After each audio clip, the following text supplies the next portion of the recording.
Good morning. I just wanted to show videos and how I stumbled onto Bigfoot, Sasquatch.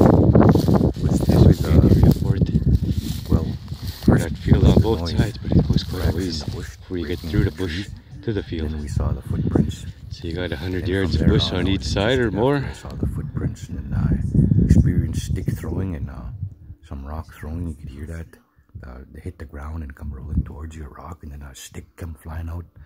The one day I was stuck out there in the back by the river. Okay. The stick come flying out of the bush. But anyway, after that, after I realized I know there's not going to be anybody in the bush. Usually I thought it was my brother making all these, noises, but it wasn't him. Sure, he was sweating in the bush, but it wasn't him making those noises. It was this Bigfoot, and having it throw rocks at my houses. I thought it was him too, but here it was this thing. He was trying to get my attention for some reason for the longest time. Like, oh man, I heard that since around 2013. I heard that rock throwing at my house. I heard it actually a long time ago too. In 2008 I heard that.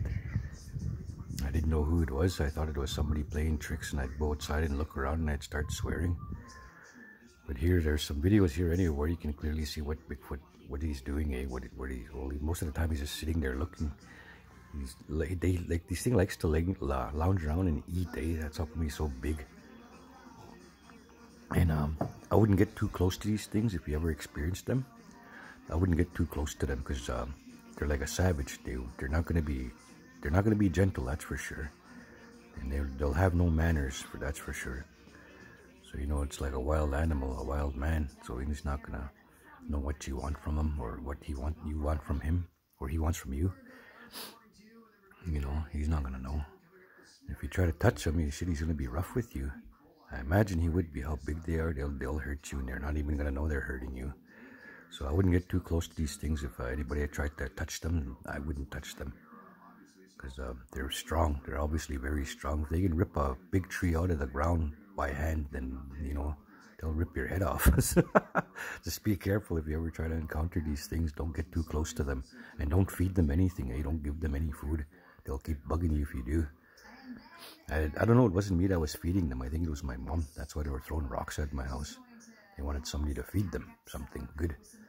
I think my mom was the one feeding these things, because I used to see bags and stuff back there, like plastic bags tied to the tree. Like that's a treat for them, I think. The apples, oranges, whatever, bananas, some stuff like that, These things eat. So you can clearly see in these photos that there's actually a Bigfoot here, but we had a fire here back in 2019, so I don't know if they're back there anymore. But I did take a picture of some in 2020 by the river, close to the river, at the far end of our corner there. There's my Bigfoot doggy. I trained them. But anyway, I hope you guys enjoy my videos, and thanks you for viewing.